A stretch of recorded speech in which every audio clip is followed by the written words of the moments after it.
처녀에 대하여는 내가 주께 받은 계명이 없으되 주의 자비하심을 받아서 충성스러운 자가 된 내가 의견을 말하노니 내 생각에는 이것이 좋으니 곧 임박한 환난으로 말미암아 사람이 그냥 지내는 것이 좋으니라. 내가 아내에게서 매었느냐 노이기를 구하지 말며 아내에게서 노였느냐 아내를 구하지 말라. 그러나 장가가도 죄짓는 것이 아니요 처녀가 시집가도 죄짓는 것이 아니로되 이런 일들은 육신의 고난이 있으리니 나는 너희를 아끼노라. 형제들아 내가 이 말을 하노니 그때가 단축하여진 고로 이후부터 안에 있는 자들은 없는 자같이 하며 우는 자들은 울지 않는 자같이 하며 기쁜 자들은 기쁘지 않은 자같이 하며 매매하는 자들은 없는 자같이 하며 세상 물건을 쓰는 자들은 다 쓰지 못하는 자같이 하라. 이 세상의 외형은 지나감이니라. 너희가 염려 없기를 원하노라. 장가가지 않은 자는 주의 일을 염려하여 어찌하여야 주를 기쁘시게 할까 하되 장가간 자는 세상 일을 염려하여 어찌하여 아내를 기쁘게 할까 하여 마음이 갈라지며 시집가지 않은 자와 처녀는 주의 일을 염려하여 몸과 영을 다 거룩하게 하려 하되 시집간 자는 세상 일을 염려하여 어찌하여야 남편을 기쁘게 할까 하느니라. 내가 이것을 말함은 너희의 유익을 위함이요 너희에게 올무를 놓으려 함이 아니니 오직 너희로 하여금 이치에 합당하게 하여 흐트러짐이 없이 주를 섬기게 하려 함이라. 그러므로 만일 누가 자기의 약혼녀에 대한 행동이 합당하지 못한 줄로 생각할 때 그 약혼녀의 홍기도 지나고 그같이 할 필요가 있거든 원하는 대로 하라. 그것은 죄짓는 것이 아니니 그들로 결혼하게 하라.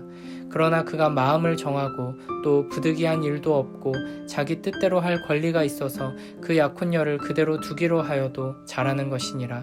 그러므로 결혼하는 자도 잘하거니와 결혼하지 아니하는 자는 더 잘하는 것이니라. 아내는 그 남편이 살아있는 동안에 매여 있다가 남편이 죽으면 자유로워 자기 뜻대로 시집갈 것이나 주 안에서만 할 것이니라. 그러나 내 뜻에는 그냥 지내는 것이 더욱 복이 있으리로다. 나도 또한 하나님의 영을 받은 줄로 생각하노라. 7장 앞부분에 이어서 계속해서 결혼에 관한 말씀이 이어집니다. 오늘 본문은 결혼을 하는 것이 좋은가 하지 않는 것이 좋은가에 대해 이야기합니다. 25절에서 28절을 보면 결혼하지 않은 여자들에게 결혼하지 않고 그냥 지내는 것이 좋다고 말합니다. 38절에서도 결혼하는 것도 좋지만 결혼하지 않는 것이 더 좋다고 말합니다. 바울 사도는 왜 독신을 권하고 있는 것일까요? 하나님께서는 분명 세상을 창조하시고 사람을 지으시며 친히 결혼이라는 제도를 세우셨습니다. 결혼을 통해 한 남자와 한 여자가 가정을 이루어서 하나님 나라를 세워가도록 하셨습니다.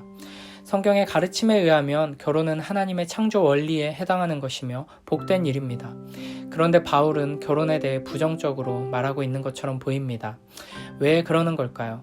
26절에서 임박한 환난으로 말미암아 라고 말합니다. 이 구절만 보면 마치 세상의 종말, 최후의 심판이 곧 올 것이기 때문에 굳이 결혼하고 가정을 이루어서 고생하는 것보다는 주님 오실 그날을 기다리는 게 좋겠다는 말처럼 들립니다. 그러나 여기서 임박한이라는 단어는 성경에서 주로 현재의 라는 뜻으로 쓰입니다. 그러니까 바울이 결혼을 하지 않는 게 더 좋다고 말한 이유는 현재의 환난 때문인 것입니다. 성경은 분명 우리에게 예수님께서 곧 오신다, 세상의 마지막 때가 가까이 왔다 라고 말씀하십니다. 그런 점에서 임박한 환난이 마지막 때의 환난을 의미하는 부분도 분명 있을 것입니다. 그러나 그렇다고 해서 우리의 삶을 다 버리라고 어차피 종말이 오니 다 의미 없다는 식으로 말씀하시지는 않습니다.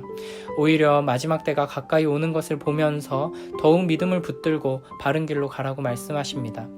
결혼이 복된 것이고 하나님께서 주신 것이라면 종말이 올수록 더욱 힘써야 하는 것이겠죠. 그러니까 여기 임박한이라는 단어는 마지막 때가 가까워 옴으로써 현재 가득한 환난이라는 뜻으로 이해하는 것이 좋습니다. 29에서 34절에도 그 때가 단축하여진 고로 라고 말하는데 이 때가 단축되었다 하는 것은 이미 종말이 시작되었다 라는 말입니다. 그래서 이어지는 구절들을 보면 안에 있는 자들은 없는 자같이 하고 우는 자들은 울지 않는 자같이 하며 기쁜 자들은 기쁘지 않은 자같이 매매하는 자들은 없는 자같이 하고 세상 물건을 쓰는 자들은 다 쓰지 못하는 자같이 하라고 말씀하십니다. 세상의 끝이 다가오고 있고 그로 인한 환란이 현재 가득하다는 것을 인식하며 살아가는 자들은 이처럼 역설적인 상황을 살아가게 되는 것입니다. 바울은 때가 단축되었다라고 하면서 단순히 미래에 있을 종말이 더 가까워졌다라고 말하는 것이 아니라 종말이 이미 시작된 것으로 보고 있는 것이죠. 모든 성도들은 예수님께서 재림하실 때까지 종말의 때, 환난과 고난의 때를 살아가게 됩니다. 이는 육신의 환난뿐 아니라 정신적이며 영적인 환난을 모두 포함하는 것입니다. 그러므로 지금 바울이 결혼을 하지 않고 그냥 지내는 것이 더 좋다라고 말하는 이유는 결혼을 하는 것이 결코 죄가 아니고 아무 의미 없는 행위가 아니지만 그럼에도 결혼을 하게 되면 더 많은 고통과 고난이 따르게 될 것이기 때문입니다. 우리는 결혼을 단순히 낭만적인 것으로, 로맨틱한 것으로 생각할 위험이 있습니다. 그러나 결혼은 나를 만족시켜주고 도와줄 누군가를 얻는 것이 아닙니다. 반대로 내가 만족시켜줘야 하고 도와줘야 하는 누군가를 만나 함께하는 것이죠. 결혼은 예수 그리스도의 사랑을 배우고 실천하는 장입니다. 결혼 생활을 통해 가정에서 우리가 배우고 실천해야 하는 그 사랑은 영화나 드라마에 나오는 아름답기만 한 그런 사랑이 아니라 십자가에서 피 흘리는 고난과 희생으로 완성되는 그런 사랑입니다. 특히 이 세상의 부패하고 타락한 현실 속에서 그리고 마지막 때를 살아가는 상황 속에서 결혼은 우리에게 많은 고통과 고난을 주게 됩니다. 33, 34절을 보면 결혼을 하게 되면 세상 염려로 인해 배우자로 인해 흔들리게 된다고 말합니다. 그러나 바울은 단순히 세상 사람들이 흔히 말하듯이 결혼 생활을 하면 힘드니까 결혼하지 말고 편하게 살라 라는 말을 하는 것이 아닙니다. 결혼하지 말고 너 원하는 대로 살고 너 하고 싶은 일을 하라는 말이 아닙니다. 35절에 보면 바울이 이렇게 말하는 이유는 오직 하나, 흐트러짐 없이 주를 섬기게 하려 함입니다. 결혼을 하든지 결혼을 하지 않든지 우리는 마지막 때를 살아가고 있음을, 수많은 고난을 감당해야 함을 기억하며 모든 일을 오직 흔들리지 않고 주님을 섬기며 주님께 영광을 돌리는 삶을 살기 위해 해야 한다는 것입니다. 우리는 우리의 삶에 중요한 결정을 내릴 때 무엇을 기준으로 판단하고 결정하나요? 내가 이 길로 가면 얼마나 행복할지 혹은 반대로 얼마나 힘들고 고통스러울지가 기준이 아닌가요? 많은 사람들이 결혼도, 학업도, 취업도 모든 것이 결국에는 나의 행복이 중심이 되어서 결정합니다. 그러나 그리스도인들은 모든 선택에 있어서 오직 하나님의 영광이 중심이 되어야 합니다. 나에게 혹은 우리 가족에게 가장 좋은 것이 아니라 하나님의 뜻에 합당한 길을 선택하고 나아가야 합니다. 주님께서는 염려하지 말라고 말씀하십니다. 세상 일을 염려하여 나 자신이나 내 가족을 위해 사는 삶이 아니라 우리는 주의 일을 염려하여 몸과 영을 다 거룩하게 하는 자들이 되어야 합니다. 우리는 마지막 때를 살아가고 있습니다. 임박한 환난으로 말미암아, 현재에 가득한 환난으로 말미암아 우리는 고통을 당할 수밖에 없습니다. 이런 상황 속에서 결혼도 배우자도 결코 나를 구원해 줄 수 없습니다. 오히려 배우자나 가족이나 심지어 나 자신이나 나의 꿈이나 인생의 목표들이 내 마음을 뺏어가게 되고 그것이 하나님과 경쟁하며 그것이 나의 우상이 될 수 있습니다. 우리는 우리 마음이 갈라지지 않도록 흐트러짐 없이 오직 주님만 사랑하며 주님만 섬길 수 있도록 해야 할 것입니다.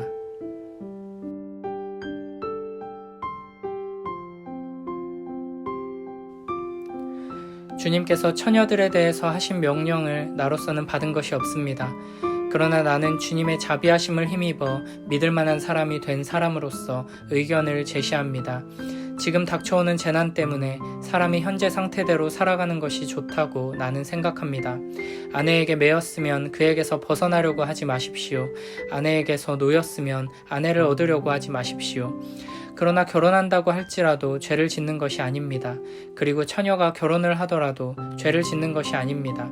그러나 그들이 살림살이로 몸이 고달플 것이므로 내가 아껴서 말해주는 것입니다. 형제자매 여러분, 내가 말하려는 것은 이것입니다. 때가 얼마 남지 않았으니 이제부터는 안에 있는 사람은 없는 사람처럼 하고 우는 사람은 울지 않는 사람처럼 하고 기쁜 사람은 기쁘지 않는 사람처럼 하고 무엇을 산 사람은 그것을 가지고 있지 않은 사람처럼 하고 세상을 이용하는 사람은 그렇게 하지 않는 사람처럼 하도록 하십시오. 이 세상의 형체는 사라집니다. 나는 여러분이 염려 없이 살기를 바랍니다.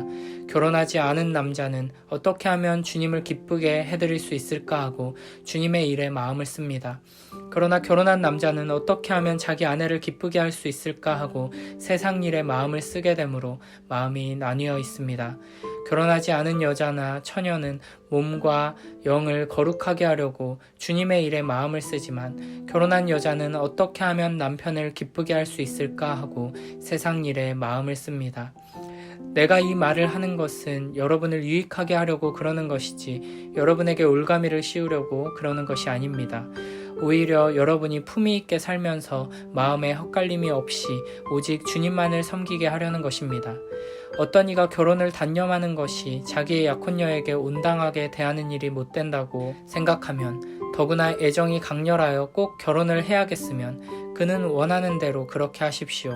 결혼하는 것이 죄를 짓는 것이 아니니 그런 사람들은 결혼하십시오. 그러나 결혼하지 않기로 마음을 굳게 먹은 사람이 부득이한 일도 없고 또 자기의 욕망을 제어할 수 있어서 자기 약혼녀를 처녀로 그대로 두기로 마음에 작정하였으면 그것은 잘하는 일입니다. 그러므로 자기의 약혼녀와 결혼하는 사람도 잘하는 것이지만 결혼하지 않는 사람은 더 잘하는 것입니다. 아내는 남편이 살아있는 동안에는 그에게 매여 있습니다. 그러나 남편이 죽으면 자기가 원하는 사람과 결혼할 자유가 있습니다. 다만 주님 안에서만 그렇게 해야 할 것입니다. 내 의견으로는 그 여자는 그대로 혼자 지내는 것이 더 행복할 것입니다. 나도 하나님의 영을 받았다고 생각합니다.